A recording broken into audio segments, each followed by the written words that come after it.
we gonna start at. I want to start at the beginning because you big on is it position over survival? Correct. Positioning versus survival. Position versus survival. So explain Positioning. Yes. positioning versus survival. Explain that to the people. All right. So position versus survival. One thing I learned that once I got home and once I got into position, so um, I began to I began positioning by writing my goals down first of all. But when you look at our community and you look at what's going on in the community, you look at how how I'm gonna say how I was raised and a lot of people around me, we were brought up in survival mode. Our parents were strictly surviving. They was, you know what I'm saying, they did what it takes to get by. One thing I know about survival mode, I mean it could be as simple as selling food stamps. When you survive, then a crime will be committed. But position people prosper. So that's what I always put out there. Positioning looks like getting yourself in position for home ownership. What does that position look like? That means working on your credit. That means starting a network. That means doing things outside of the box of what we discussed when I was running the streets or on the corner selling dope. Like we didn't discuss things that was gonna set us up and set our family up for a legacy. Outside of when I say a legacy, like I think about my funeral. When I have whenever I die, somebody say something like, I want more than he was a real nigga. He was this. He was that. He was the life of the party. He was fun. Like how did I set my family up? How did I set my children up? What did I leave for my grandchildren? What? How did I position it? Did I leave a bunch of debt? Did I just leave my people hurting and crying and leave this place with destroying my family and continuing to pass down the bad fruits that was passed on to me through surviving? So survival, we want to get out of that survival mode so that, we not, when somebody die, we not having fish fries. Like I'm sick of it. Not understanding and having those conversations of life insurance for the purpose of an investment. You get what I'm saying? Like that's why in my eyes, we continue to be so far behind because we don't get positioned. We're not taking life serious. But how can you, when you living in the jungle, the survival of the fittest? There is no time to stop and think about how to get positioned. Like the only thing that matters is how we gonna eat today. So how many people are really setting themselves up for how not only them but their lineage is gonna eat for the next 20, 30, 40, 50 years. So would you say you started off in survival mode? Oh hell yeah. I was raised in survival mode. That's all I knew. So I had to deprogram Absolutely. survival. You get what I'm saying? And I had to, program some new things. I had to try stuff outside of what they were saying was the way. Outside, like even when I was in prison, my second term in, I made up my mind, like, look, I'm not just about to be on no homie stuff. I'm not just rocking with the homie. I need to learn something different. I done got all I can get from the streets. I know how to survive in the streets. I know how to survive in prison. Like, how am I going to thrive, you know, in the world as a father, as a grandfather, as a made man? How am I gonna thrive and not a made man in what we looked at coming up like from the hood, from the streets, not like really a made man. To where I don't have to look over my shoulders. But I'm still prosperous, I'm still successful. So, that's coming up out of that survival mode and getting positioned. So let's rewind just a tad because we know where you at right now, but we want to go a little bit. We want to go back to your mind frame in survival mode. At what age would you say you tapped into the survival mode? Uh Tapped into survival. I was raised in survival mode. That's what I'm telling you. It wasn't a tap in. I was bred to survive. So basically, out the womb. Man, I come out the womb to survive. Like I come from a long line of hustlers, man. That's what my people did. Because a lot of people, I always hear this. Some people disagree, but a lot of people say that's all I knew. That's all I had. I was exposed to. Oh, okay. You see what I'm saying? You know. let me put this. My mom always told me to do the right things, but that's not what she exposed me to. Elaborate on that if you can. Well, well, go to school, do right, uh, tell all the noble stuff. Live a good life. Don't commit crimes. This, that, and other. You can't say that when. I mean, you can tell me that, but when you doing the opposite, you a hypocrite. Like that can't be the way, mama. If the guys that you date commit crimes, if you and your people, your homegirls, like y'all commit crimes. If you raised me, brought me up in crime, how can you tell me, you know, or the criminal lifestyle? I understand this. My mom was surviving, so I always want to say, understand the difference, because first people will look at it and be like, "Ooh, that's harsh. Ooh, that's this." Like before I ever moved to Chattanooga, my mom found her husband, which was my stepdad, tied up with telephone wire with two other individuals, all shot in the head twice, a professional hit. Like that's before I was even 10 years old. So this is the type of stuff I was exposed to as coming up. See, man, I come up around real pimps and whores and hustlers and stuff like that. Like I ain't knocking nobody else, but for real, before I from the Midwest, before I ever came to Chattanooga. Like So, so, so a lot of people, I was under the impression you was born in Chattanooga. nah, I'm New York, New York City. Oh, okay. So that explains the whole bravado is different. Okay, give me what you mean by that. Okay, like most dudes from the South, we got kind of a Southern bravado, like even doing street activity. If you catch my drift, Okay. but but somebody like okay, Frank White from Chicago, he was born in Chicago. You were born in New York. The way you move is even in the streets was totally different from the dudes who you was in the mingling with because you come from a whole different jungle. I can say that. I can agree with that. So I can it's agree with that. so it's almost like we'll put Chattanooga right here, this dot, and you come from this. So to put you in that element, it's like, oh, it's definitely on here. Yeah, Cause but also let me give you this. The whole purpose of coming, because I gotta get I don't never want anybody to think like my mom, that's my baby. Her whole purpose of coming here was to take us away from what she knew was the street life. You understand what I'm saying? So the whole purpose of coming to Tennessee or Chattanooga, whatever, it was down south. It was, you know what I'm saying, apparently slower. It was not at so fast like that New York City or that, Cleveland, Ohio lifestyle.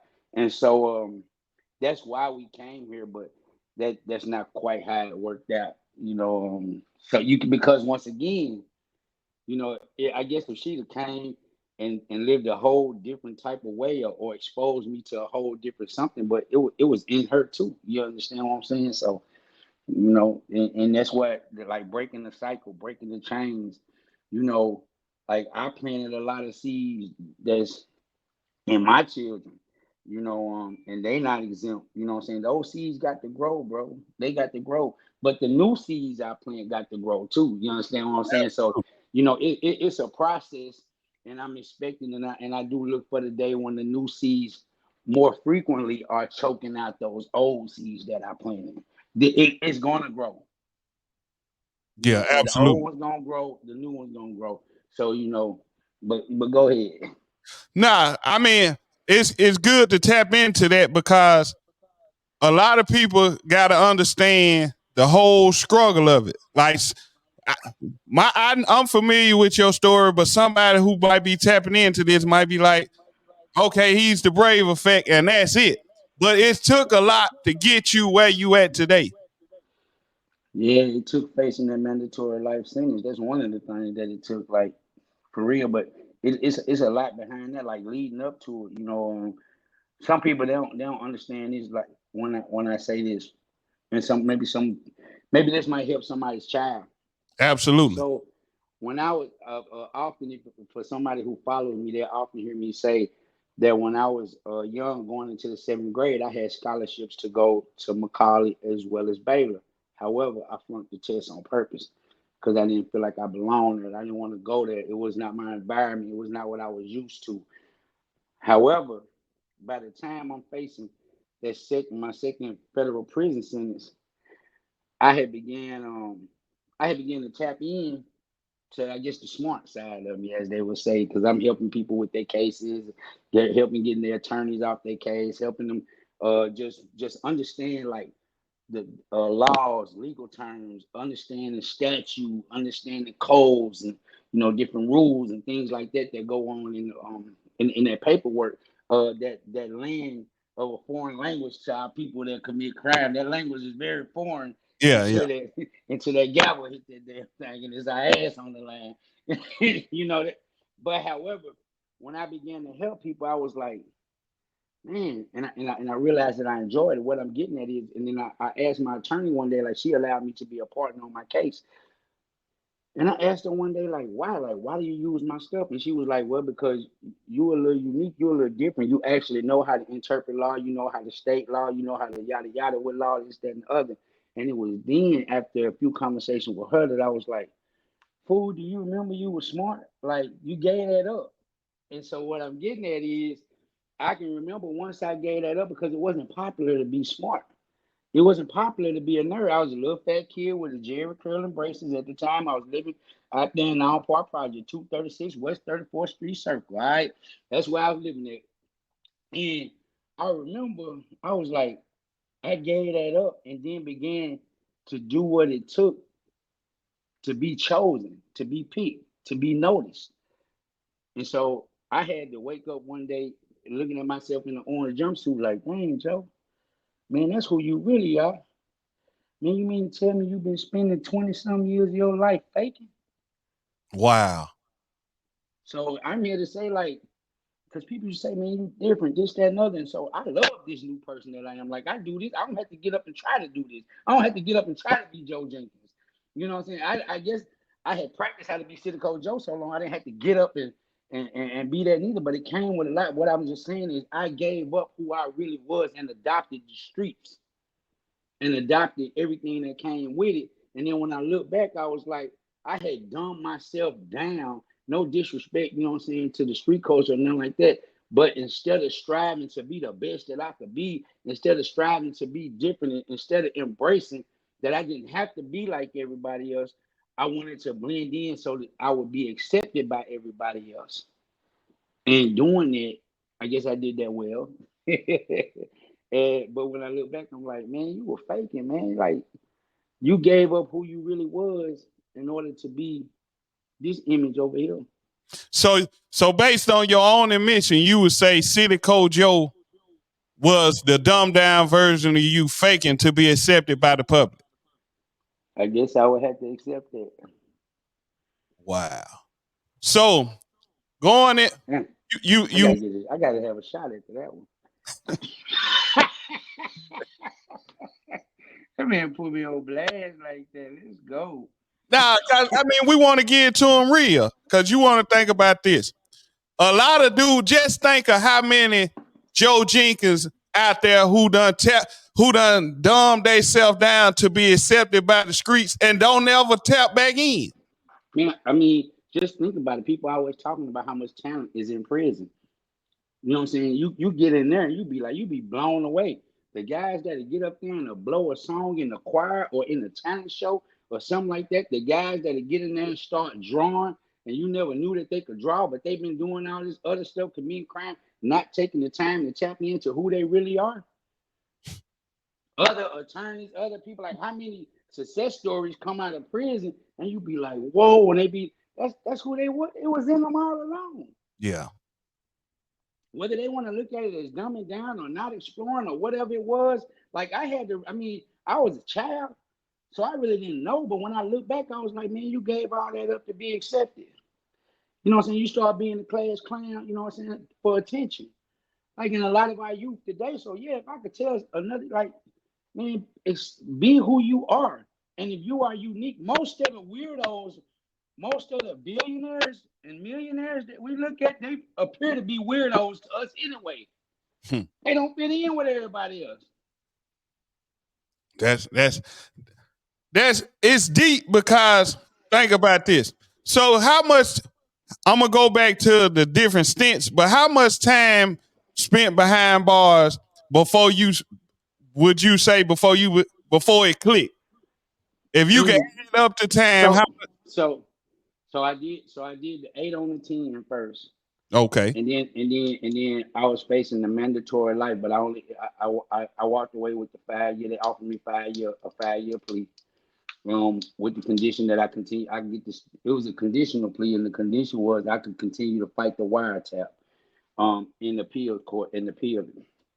And it was when I went back in then when I was 40 years old, and I was like, man, this can't be the end of my life.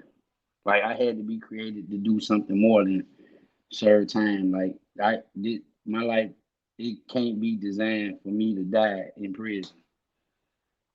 Yeah. So what doing you said the first stint. The first one, like a lot of our other ones, man, I just did it. You understand what I'm saying? I went in, I think I was like 27, 28. I went in and man, the time flew, and in there, I didn't like being in there, but the time flew, and by the time I got out, I wanted to do different, but just let me keep it real. By the time you come out, and if you haven't prepared yourself, and you ain't got yourself ready to do nothing different, then you're gonna be facing the most minimum of the minimum wage job, and you're gonna be looking at trying to work it, and then you're gonna be saying, man, this ain't cutting it. And if you haven't prepared to do, if let me say this, if you haven't prepared to do anything else, you will resort back to your former education. If it was selling dope, that what they're gonna be. If it was robbing, that what they're gonna be. Whatever your former education is, you more than likely want to resort back if you haven't prepared yourself for anything else. Wow. So what went into you tapping into the law situation besides your own case, or was that the main thing? Because it's a lot like your attorney stated. It takes a lot for a common person to understand law. Okay, so what did it was the first time. So we all know when we in the courtroom, most of the stuff that they throw at us is like a foreign language. Well, for my first case, I took a 10-year plea. I'm not saying I don't ever want anybody to think that neither conspiracy that I was on, that I was going in like I didn't sell drugs. Here's my disclaimer. When I sold drugs, I sold all I could get my hands on. And I do mean all. However, when I signed my first plea, I don't think I know that my attorney didn't have my best interest in hand. I feel like I signed the plea for way too much than what I had done, and I didn't know a lot about what I had signed until after I signed it and was sitting in prison with a 10-year sentence that I couldn't get from up under me. I had to watch people walk away getting relief on that crack law when it first hit. And then I had nothing coming because I locked myself into a statutory minimum of 10 years, meaning that I was sentenced by the statute, which was a mandatory minimum. When you were sentenced up under the statute, don't nothing get you up under that unless you are willing to cooperate, or give assistance or whatever that is, however they word it, but nothing can get you up under that. Like, only thing that's going to change the statute is Congress. Like, the mandatory minimums, only Congress can change that. So I had a mandatory minimum, meaning I was not getting up under that. And so my whole thing was I had signed my life away and I didn't really know what was going on. And it wasn't until I was walking that track like a lot of other guys on the inside when I was like, I don't totally agree with everything I said that was true. I just did what the attorney told me to do, say yes, yes, yes, so I wouldn't get a life sentence or more time. But I don't see where they really cut me a deal other than not giving me the 851, notice of enhancement. That's all that they really did for me. However, so your question was, I had promised myself that I would not sign anything else that I did not have fully understanding of. And so when I go back in for the second time and I'm facing the life sentence, shit, I'm fighting for my life. I can't lay down, so everything kicked in. I'm like, shit, this serious. I already knew that I would never sign nothing else that I didn't understand or that wasn't true. So, and I also knew that I would never not speak my mind, like whether it was to the judge, to the prosecutor, like because once they hit that gavel and your case is done, it's over with. Anything that you ain't said then, it don't get to be said. So I'm not walking away. If I gotta eat this, I'm gonna make sure anything that I wanted to address anything I wanted to say, I say it. And that's how I went at it. So when I go back in, it was serious business. I mean, of course, I'm fighting for my life. So in the process of it, I was helping other people. So, in giving advice to other people, as you stated, I can't give legal advice because I'm not an attorney, but I can give feedback and tell them what I would do if I was in that situation. so was they tripping when you was giving them your feedback? Was they been like, was the dudes who was they be like, man, how you know all this? Nah, shit. When you went when you went in, you got somebody that's getting to it and got a whole room full of papers and paperwork. Ain't nobody tripping. They hoping you got the answer. Yeah. Yeah, they team you, dog, because you really the only one or one out of few that's one out of many that's taking the time out and read everything and make it make sense to them. And so when you get to present it, then when you give them stuff and they begin to take it to their attorneys and their attorneys start saying stuff like, "Where you get this from?" You know, you understand? You kind of throw a monkey wrench in the game, and they like, "Where you get this from?" Because I break it down to them and make it make sense to them and say, "No, this is not what I'm saying. I need you to sit down and understand this for yourself, because if you have to go see your attorney or if you have to go stand before the judge, you need to know, you need to be able to state that this is wrong and why it's wrong and why you understand that it's wrong, not why I said that it's not right." Yeah. And once you understand something, you're gonna approach it differently. It's not like I'm sending you in there on a mission. Now you're going on your own mission because you done gained knowledge.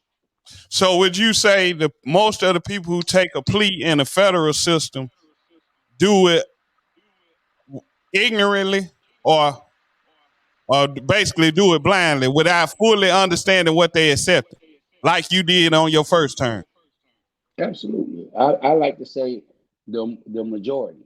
I like to say the majority does. Because I know of a few people, won't name no names, but they was under the impression they was taking a plea for this amount of time. Then when the time was given, it was basically almost double. Well, what they don't understand is that here it is. They go and keep somebody can take this. What they don't understand is that when you're sentenced in federal court, they sentence you based upon relevant conduct. So the relevant conduct kicks in, and that's normally what's in your PSR or PSI. All my Fed guys, they know what I'm kicking on this right here. So you are sentenced based upon your relevant conduct. So let's say, for instance, you be like, well, I'm gonna plea out to the 5 to 40. That's a mandatory minimum of 5 years. So I'm gonna plea out to that. But let's say your relevant conduct, you done sat in there with the PSI people, and you done told them, I sold this much. I sold this much drug. While you admitting stuff, I sold this much drugs every week from this time to this time. Well, they all they get to doing is adding that up. And, or I smoked this much dope from this time to this time. They add that up. Or I was in the car with such and such, and I knew they had a gun. This that. All that is called relevant conduct. Wow. Relevant conduct. Listen, relevant conduct. And when they sentence you, all right, yes, they're gonna sentence you to a statute to whatever your statutory minimum, 5 to 40 or whatever. Yeah, you're gonna fall up under that, meaning you can't get up under the 5 or you can't get up under the 10 or whatever. However, your relevant conduct is a whole different thing. And so that's when they'll hit you with the relevant conduct. And then the guy that was probably looking at a 5 to 40, now he's looking at based upon his regular conduct, it might come back like 108 months, which is what, like 9 years, somewhere along there, 8 years, somewhere in there, because Yeah. 120 is 10. But anyway, whatever it is, like you get sentenced, people, by your relevant conduct. All right, so you need to know that in federal court, you don't relevant conduct. That's just all it is to it. So understand that word, know what it means. So you telling me that and the people that based on the information that you give to the people you speaking with, that's how they base your sentence and come up with the relevant conduct. Yeah, the probation, the federal probation department, that's who does your PSR. You'll have a PSR meeting or whatever, you'll meet to go over your PSI, whatever. So and they're gonna talk to you about, like, basically, you know what I'm saying? Because what the mistake a lot of people make is, especially like drug users, is they're going there and they one of the mistakes that they used to make, they're trying to make themselves look like they were a heavy usage of drugs so that they can get the drug program. Like, you know what I'm saying? Especially like here's one for like people that do ice, I'm just gonna use ice. And then they using the actual ice, which the purity is over 89.9, something like that, which takes it to, you know what I'm saying? It takes the guideline range of what you sentence to, it puts it on a whole another level. So what I'm saying is, so if you say, well, I use this much every weekend we party, so they're gonna add that up. And if you say you did it for the past 5 years, then it's gonna all add up. And it's gonna all and they're gonna multiply it times them 5 years. And that's what your relevant conduct gonna be. And you basically went in ill informed, trying to say, you know what I'm saying, put in there how much drugs you used or whatever, and then it come back and bite you in the ass on relevant conduct. Wow. Cause see, I was under the impression that they gave you your time based on your previous record. That's the 851 notice of enhancement. If they file that on you, in most cases, let's say, because we talking federal, so let's say, for instance, and that's one reason that people go ahead and plea out because they make a deal and say, look, you take the plea, we won't file the notice of it. That's how I didn't get a life sentence, all right? Because the part of the plea was they would not file the 851 notice of enhancement. And that enhancement is what takes you, you know what I'm saying, from a 10 to life to a life sentence. Like in my case, I was facing 10 to life, but it would have gave me an automatic life sentence because I already had 2 prior drug felonies. So if they would have filed the 851 enhancement, I was booked. So so basically they get you, it's almost like if my mind is serving me correctly, they get Then, you in the point to where, okay, they know you want to go to the crib. So they gonna get you on one end or another. So now let me put it to you like this. It's probably as real as it's gonna get. okay. They don't get you. You get you by signing up for a lifestyle that you have no clue of. You don't even understand the language of what's going on. We just continue to jump out there and do it and not know and not read the small fine print. That's like buying a car and it's got on there that it's a limit or saying whatever, but you never read the print. All you do is sign, sign, sign, sign, sign away, and then you get down the street and this motor falling out this car and you try to take it back and you did not read the small fine print.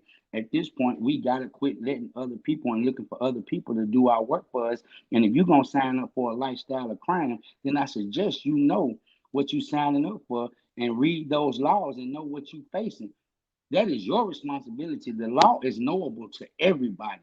And so ignorance of the law is no excuse to anyone. Yeah, that's powerful. And I'm glad you explained it just like that. Because a lot of people put it in their mind, hey, they did this to me. You gotta be accountable for your own actions. Is the system crooked and unjust? Absolutely. Yeah. But don't look, you know what I'm saying? Don't look for them to play a clean game. I tell people all the time, that's what I was pissed off about when they got me. I wanted them to keep it real, at least on their end, like, with the wiretaps and all that, they did it. They got all that stuff. They did it by false identification and all that. And I wanted them to play fair,